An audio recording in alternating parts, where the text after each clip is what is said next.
Hey guys, my name is Big Tino and welcome back to From the Depths. And welcome briefly to the creative mode where I want to showcase the final form of the Dark Mantle. I cannot tell you how long I have spent on this ship.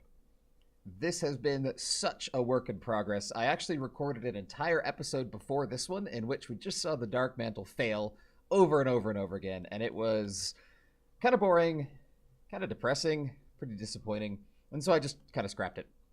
So, I have spent an enormous amount of time working on the Dark Mantle. The Dark Mantle, by the way, is a D&D monster that's it pretends to be a stalactite, hides in caves, and then drops down on unsuspecting prey.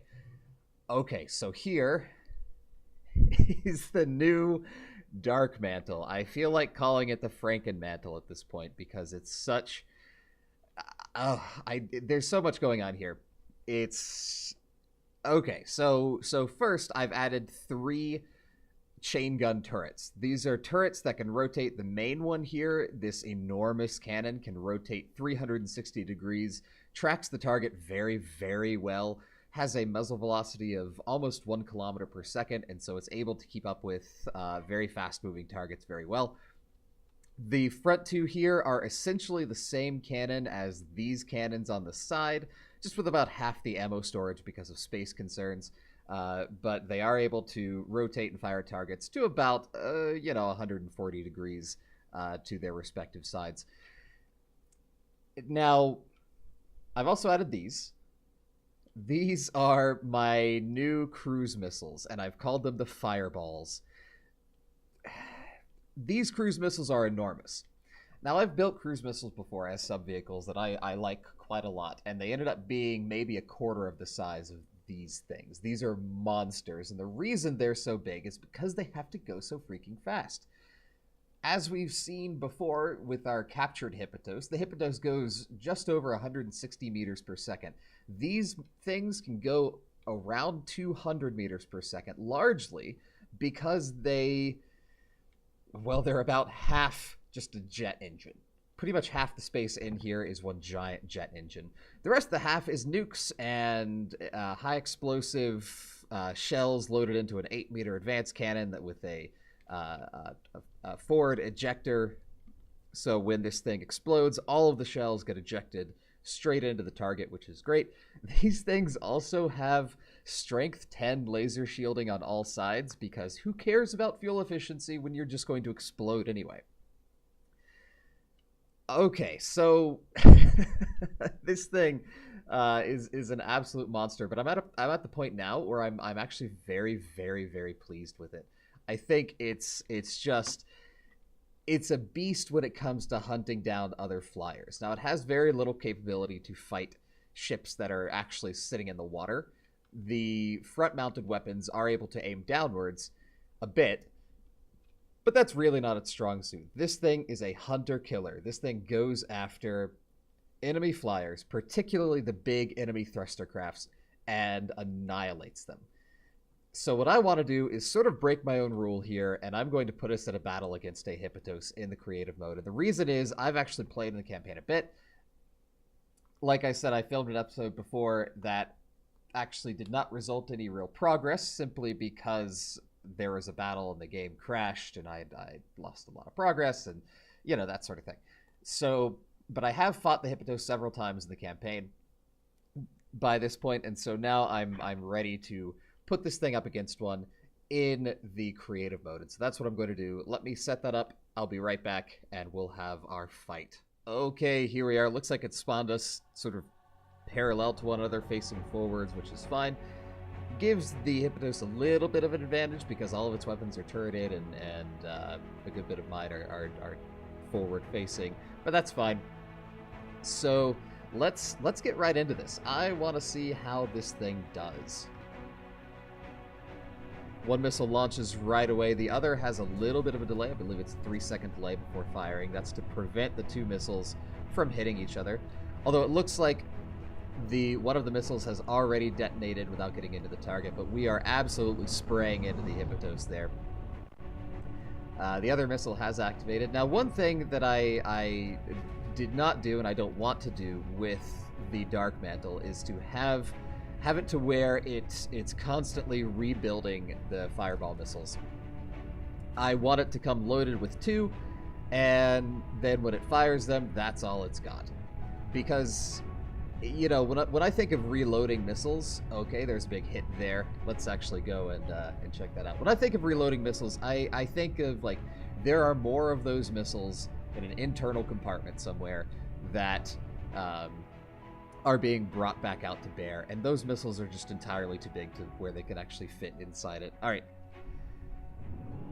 Pretty good hit there. Did some pretty good damage. The Hypatos is down to 96%.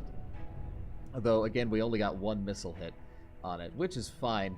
I don't believe the Dark Mantle actually needs those missiles in order to bring down a Hypatos. Now, the Dark Mantle now is ridiculously heavily shielded.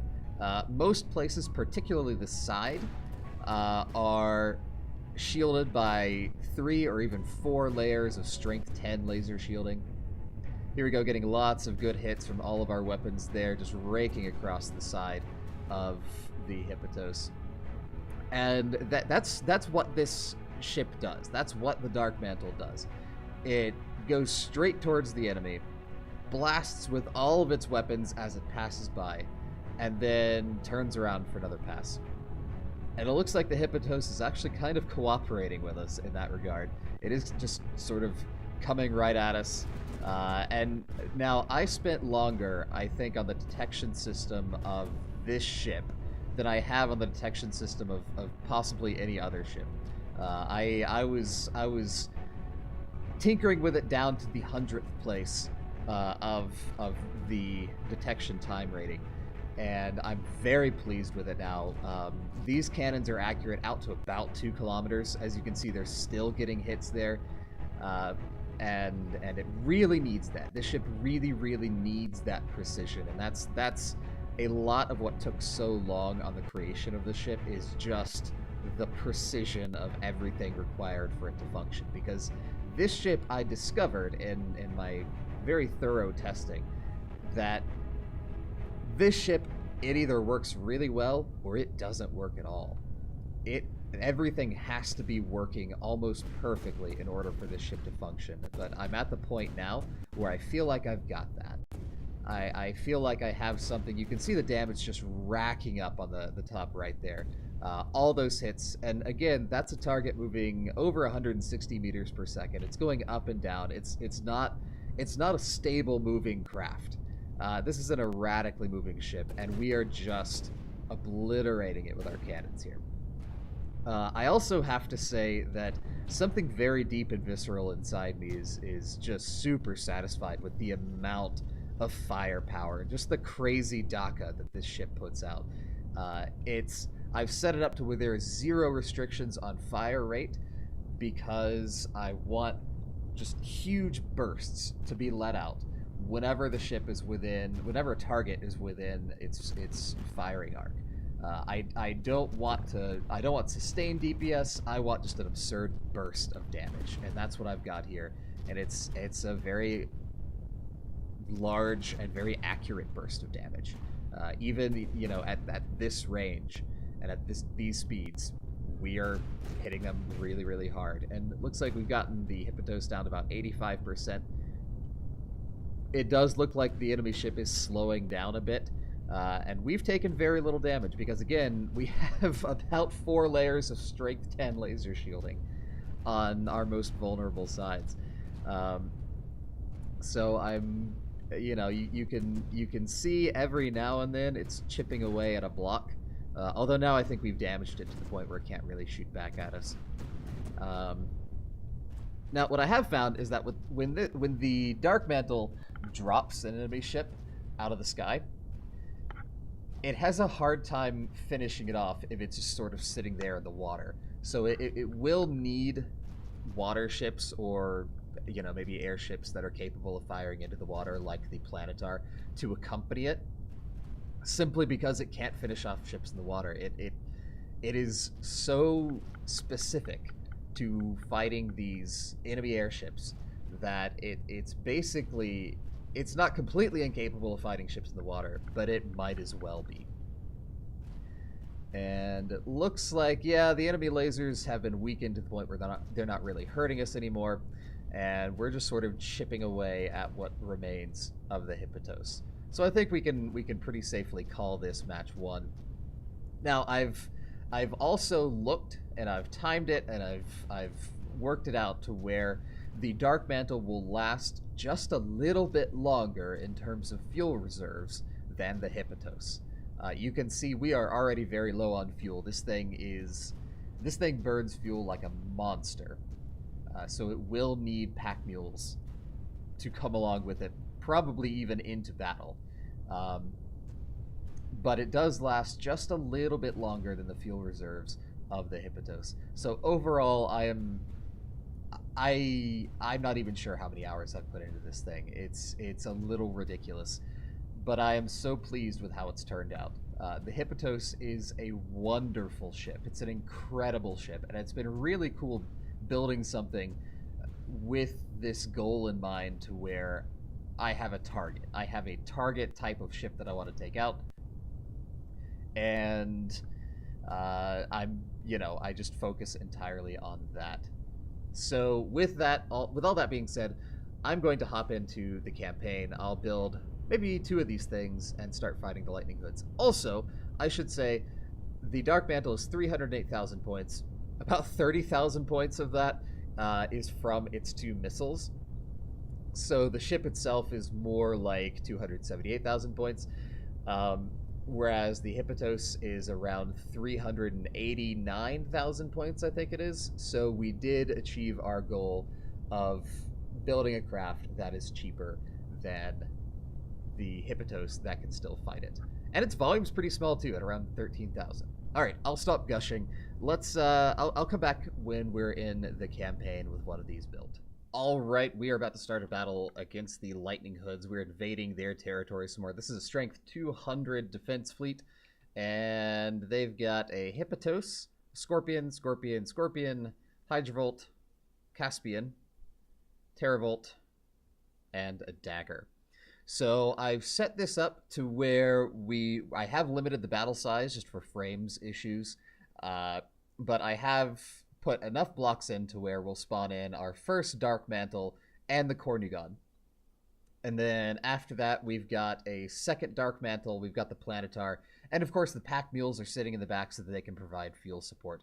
Because I believe, and I hope I'm not wrong on this, but I believe that if they're in the battle, even if they're not spawned in, they're still sharing resources, which would be lovely. Because this is a fuel-hungry bunch. Alright, let's get into it.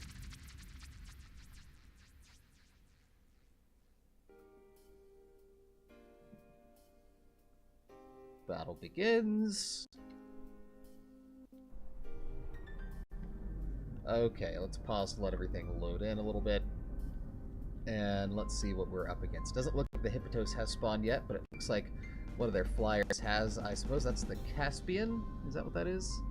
That's the Dagger. Okay. I don't think I've seen the Caspian yet. 2 of the Scorpions have spawned in. Scorpions are pretty cool, pretty beastie ships, but honestly, so far we haven't had any problems taking them out with the Cornugon. And it looks like it's nice open water here. I'm sure the Cornugon will find a way to run itself aground somehow. One thing I do want to do with the Cornugon is rebuild the bottom section so that it's all made out of rubber, so that any impacts it has with land, it's fine, and that'll make it, I don't know, kind of one of those like swamp hovercraft type things. All right, oh man, just the first person being inside the Dark Mantle is so cool because of all the guns. All right, let's do this. First missile is away. It looks like it is aiming at one of the Scorpions. Looks like their lasers are aiming at the Dark Mantle there. We've got 1 nuclear impact on a Scorpion there, hitting it at the back. You can already see there's a ton of damage just exploding out of the back there. Looks like they might have detonated my other nuke in the air, though. Thankfully, it was not still attached to the Dark Mantle. That has happened in testing before, by the way, and it was quite bad. But it looks like we did a good bit of damage to that 1 Scorpion. Hopefully that'll help our dear Cornugon handle them. And we are coming around for another pass. I'm actually going to hop myself over to the Cornigon so I can lend it my repairing skills. Ooh, even though it's got the loud engine noises. The Cornigon's not even turned on. Look at that. It's not even shooting or moving or anything. Alright, so now it is shooting and moving and stuff. And hopefully will not hit any land. Again, this is the Mark II Cornigon with all of the rail guns on it. And they deal just an absurd amount of damage. They're able to just sort of chew through blocks very easily and get in and destroy blocks that are on the inside, those squishy components. Looks like the Dark Mantle is coming around for another pass. We've got a slow-mo, so something is exploding somewhere. I don't believe it's on one of our ships. Looks like we did take out the dagger there. At least we've hit it pretty hard. The missiles on the Cornigon they're pretty quick. I found they're able to hit these pretty fast-moving flyers pretty easily. Now, they're not able to hit the Hypatos, at least not with any reliability. But they are pretty good at taking out smaller flyers. And we're just racking up the damage here against the Scorpion. Let's head over. I'm going to turn off the UI. There's too much stuff going on. Let's head over to the Scorpion. We can see that we are already hitting it pretty hard. Lots of little explosions going on here and there. It looks like the Dark Mantle might be targeting the Scorpion. Yeah, you can see his weapons are aiming down, and it is getting some good hits here, which is nice. But that's really not its goal, its target. I believe we've dropped the dagger. I think it's sinking. So we don't really have any other flyers to target at the moment. Let's see. We've hurt both the Scorpions a bit. The Scorpion is just getting destroyed by those rail guns, it looks like. Lots of nice explosions going on over there. Getting some good missile hits in too, even though the Scorpion has those really good anti-missile lasers. Our missiles are still able to get through, which is nice, and I think that's as much the fact that they move fast and they're pretty beefy missiles as it is that we just have a lot of them. Whereas the Scorpions do have missiles, but they don't have that many of them, so it looks like our own laser defense systems are taking care of them pretty well. Cornigon's still at 99%, so I think this is just going to be us shooting the Scorpions for a while until the Hypatos spawns. And let's check out our Dark Mantle to see if I was right. Nope, I was not right. It is not getting fuel without the pack mules in play. So I'm actually going to bring both of my pack mules into play here. As soon as I can. So once we just get a little more damage in on the enemy, we should bring in both of our pack mules, because our pack mules have a very, very low volume count. I don't know if I've actually shown the pack mules on camera. They're not very impressive. They are, well, they're little tankers.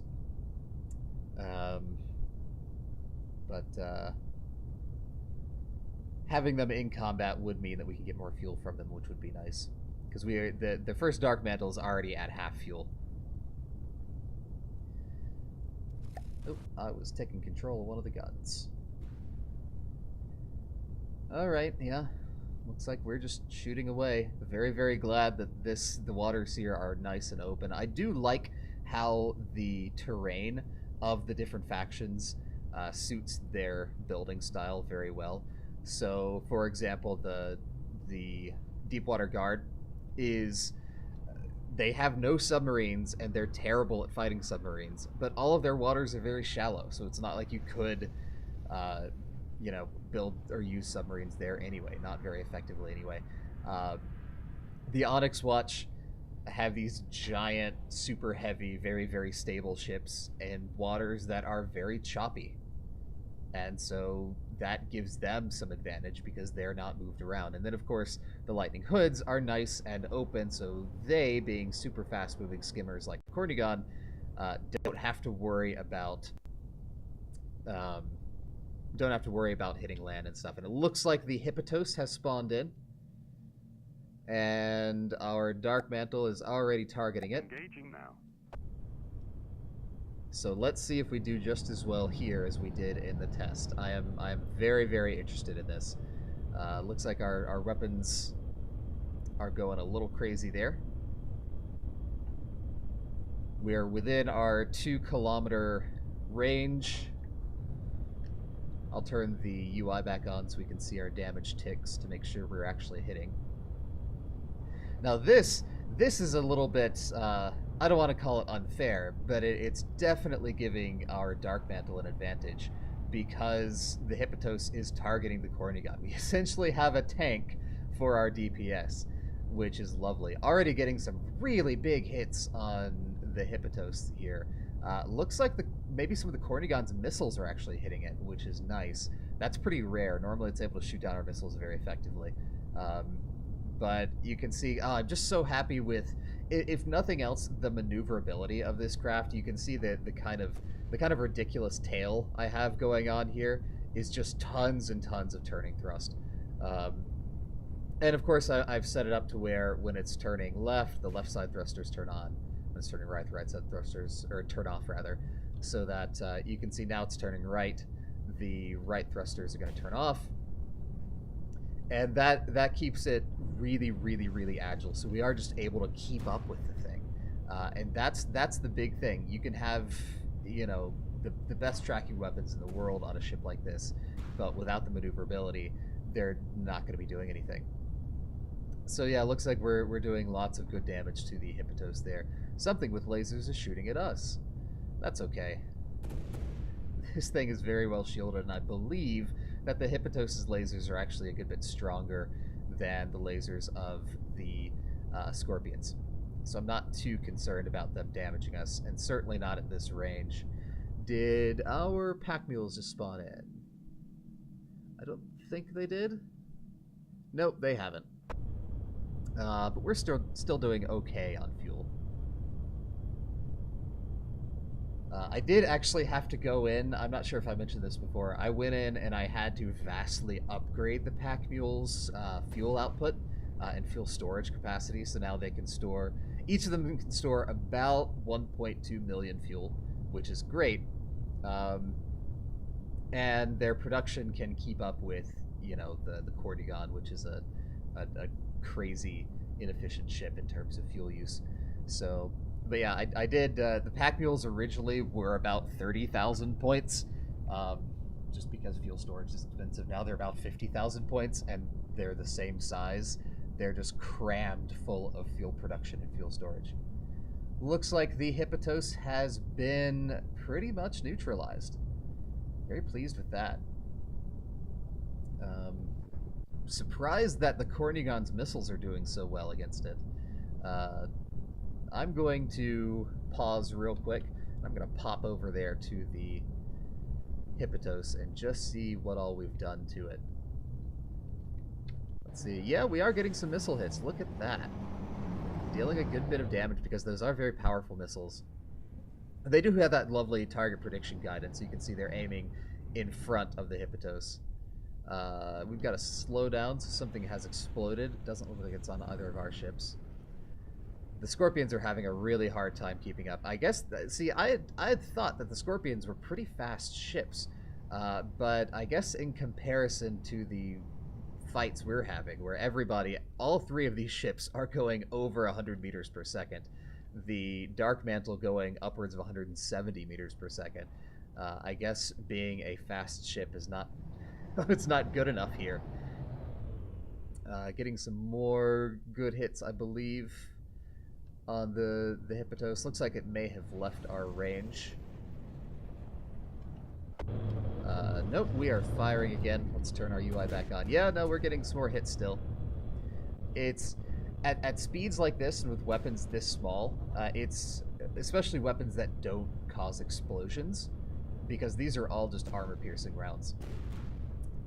It's it's hard to tell just by looking when you're actually hitting the enemy.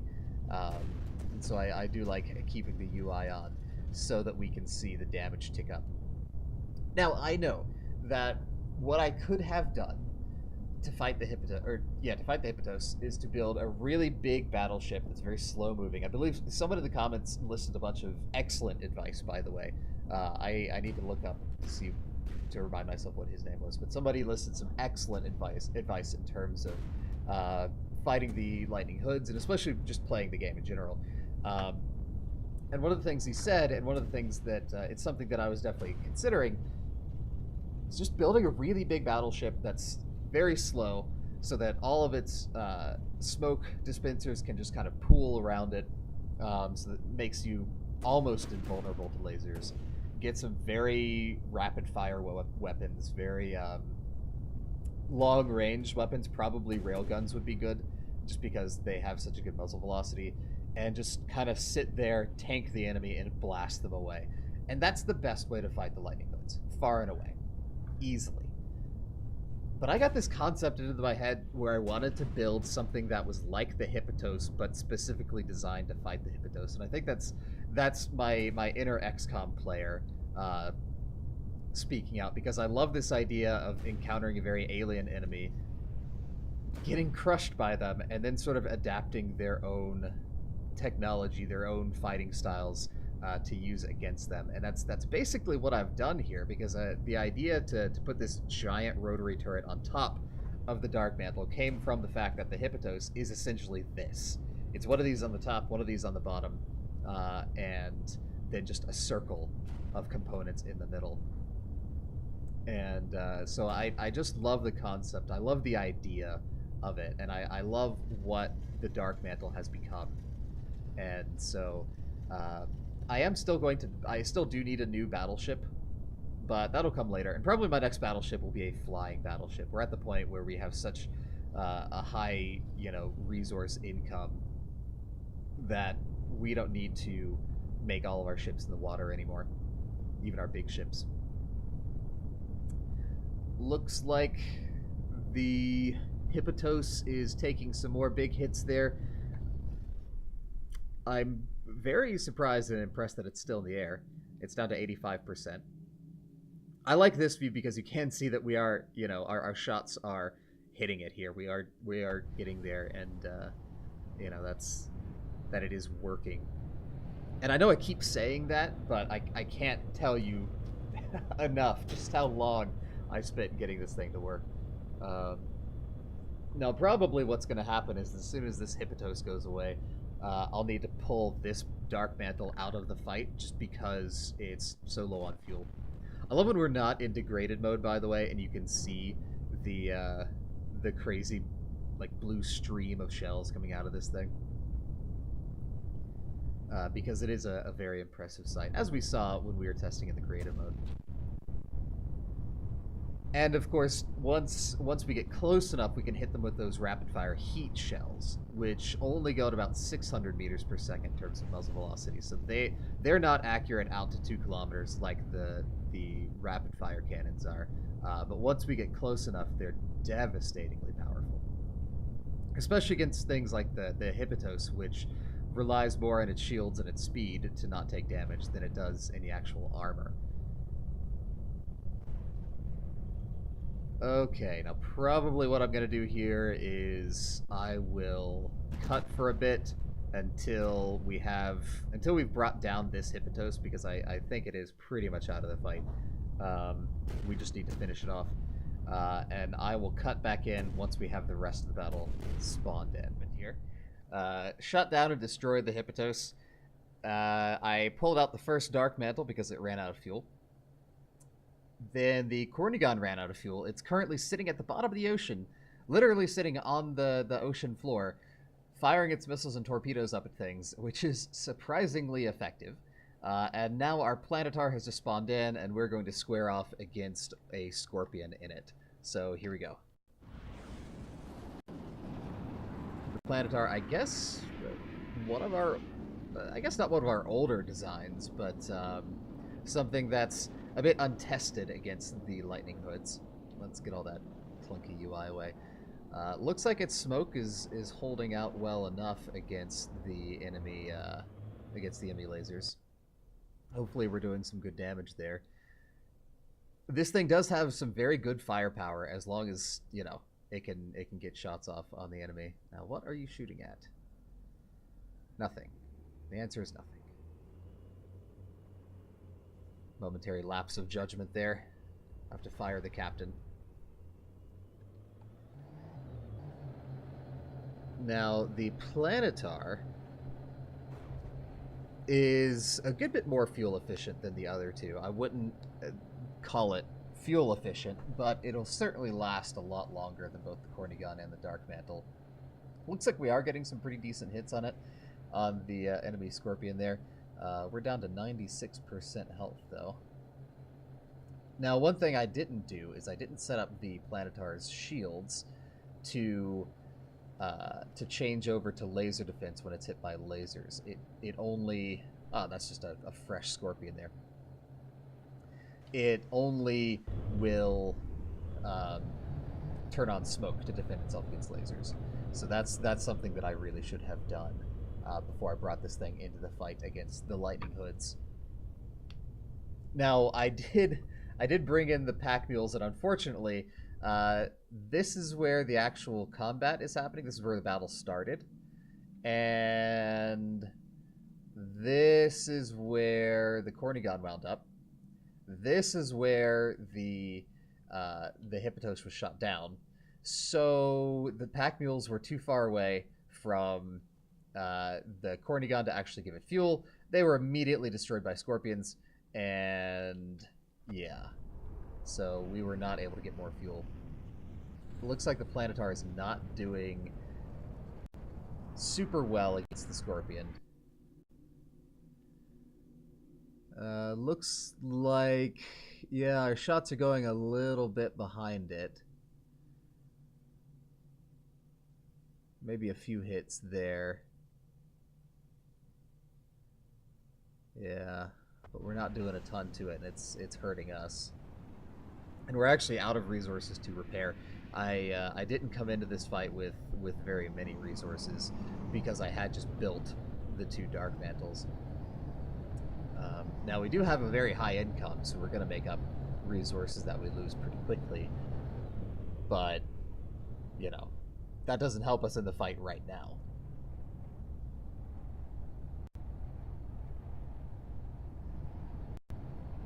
Yeah, I guess the Corny Gun does so well against the Scorpion, I've never really considered it that much of a threat. But it looks like it's a great counter to the Planetar. The Planetar really is more of an artillery platform. It's meant to stay in the back and shoot and not take damage itself. Which, you know, means that it's not able to tank the lasers of this thing very well. Done just the tiniest bit of damage to it. We're down to 89%. I may just pull the Planetar out, see if the Dark Mantle can finish this up, because it looks like the enemy... They have the Hydrovolt, which is maybe what we should be focusing on. In fact, I think that's what we might focus on. Engaging now. Do what we can against the Hydrovolt, because I believe that's a slower craft. And if the Planetar can hurt that thing, then that'll make the job of the Dark Mantle a lot easier, because all it'll have left to mop up is the Scorpion. And I believe like a little... Yeah. There's a Caspian here, which is a pretty small ship. Plus, the Dark Mantle, while it's not great at fighting sea targets, it is... it does have those giant nukes. So, you know. Oh, is the Hydrovolt the submarine? I think the Hydrovolt might be the submarine. The Hydrovolt is the submarine. Thankfully, the Planetar has torpedoes. So we're actually doing a fair amount of damage to the Hydrovolt. So let's... Yeah, I think that'll be the way to do it. If we can use the Planetar's torpedoes, and also apparently its shells... Oops, I just got killed. It has to happen at least once a fight. if we can use the Planetar to destroy the Hydrovolt, then I think the Dark Mantle shouldn't have too much of a problem destroying that last Scorpion. Oh, the poor Planetar. At the very least, it is able to continue firing for a while, even after it's been damaged. It does have lots and lots and lots of armor plating. Down to 86%. Let's see if we can get back to that Hydrovolt, which is already down to 95. One thing I was thinking of in terms of... Let me just pause this real quick so I can go faster. In terms of making the Dark Mantle a bit better able to fire at sea targets is just giving it torpedoes. And that way it would also be able to fight submarines. Well, I think we found the enemy submarine. The Planetar does have very strong torpedoes.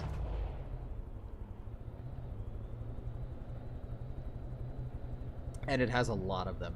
So hopefully this will be enough. Ooh, nice hit just going right into that turbine there. That's gonna hurt. So as long as we can dish out enough damage to this thing, I think we're gonna be okay. Now, wow, the Scorpion's pretty fuel efficient. That's surprising for a ship that uses so many lasers as it does. I guess it probably runs on a whole lot of RTGs.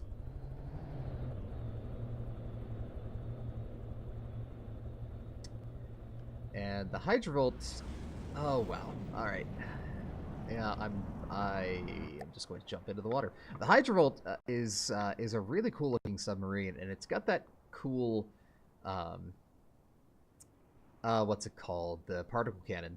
But you can see there's so much attenuation there, especially coming out of the water. I don't know how much water affects particle cannons, but it doesn't seem like their particle cannon itself is doing all that much to us.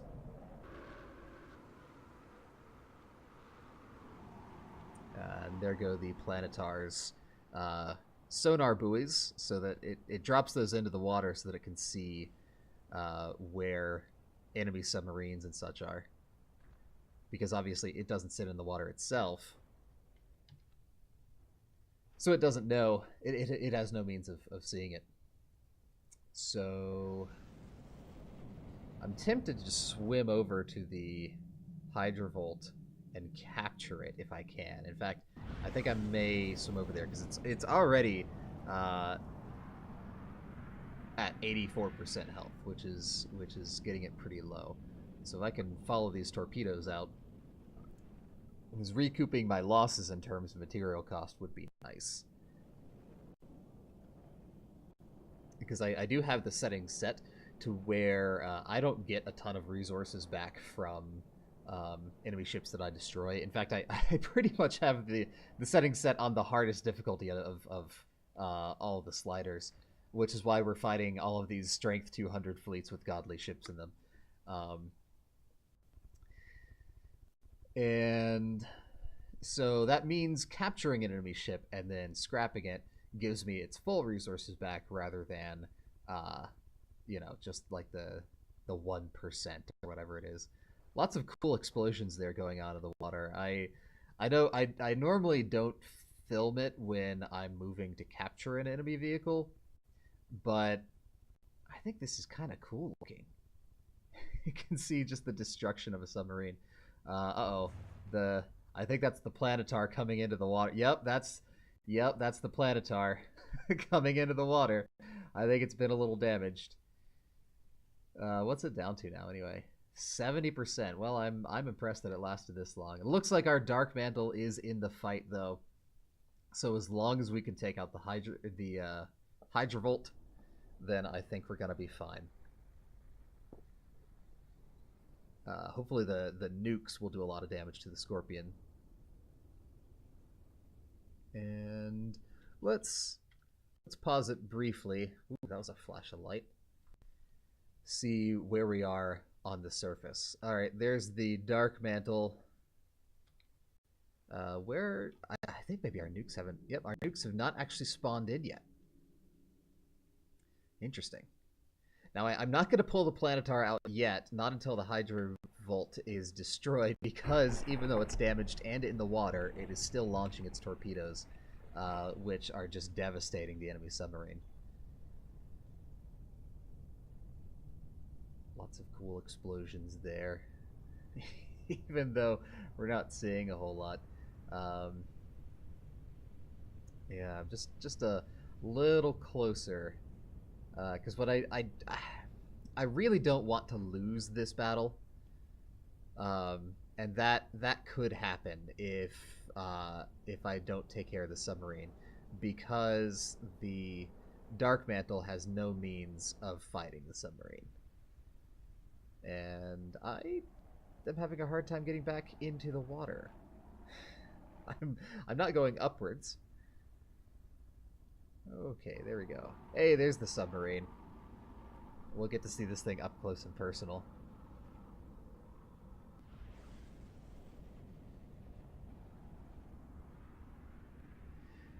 Now, one thing that does happen... Oh, yeah, yep, okay, so there it is. I was just about to say, with submarines, a really bad thing is health below 80% and sinking. Because obviously you're always going to be sinking because you're a submarine. So if your health gets below 80%, that's just going to kick on, and then your ship starts self-destructing. So I'm actually going to pause it, because if you pause it, these self-destructing ships will go away more quickly, and that just reduces a lot of lag.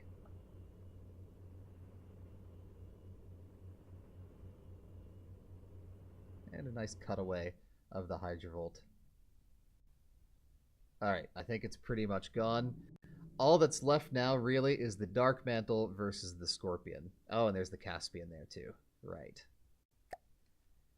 Well, this might not be great for us. It'd be nice if we could pull out a win. Lots of... Hang on. There we go.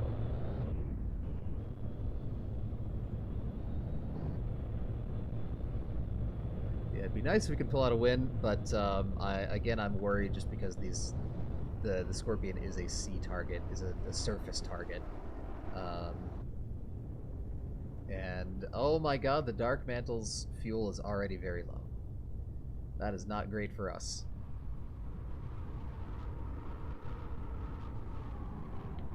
Yeah, I really need to give this thing some anti-surface capabilities. Although it looks like, are we doing some damage to it? There are a few little explosions. I bet that's the Cornigon still shooting at it from the depths. Okay, we've got really bad frames going on here. I'm going to cut just very, very briefly so I can see if I can fix this, and I'll be right back. Alright, unfortunately, the rest of the battle was really, really laggy for some reason. I was able to destroy all but the Scorpion, and then I had to retreat from the fight using the Cornigon, because the Cornigon was all that was left, and it was under the water. So I'm going to go ahead and cut the episode here. What I'm going to do in between episodes is probably do a bit more fighting against the Lightning Hoods. Just kind of go into their territory a bit. And so for the next episode, we'll have some more interesting stuff. We'll start attacking Lightning Hood's bases, things like that. Now that we know that we can fight them, I'm going to modify the Dark Mantle just a bit so that it does have some anti-surface capabilities as well. But with that, I'm going to call the episode here. Very, very pleased with the Dark Mantle's performance. I know I've gushed about it a lot, but I really, really am. So thank you all so much for watching, and I'll see you in the next episode.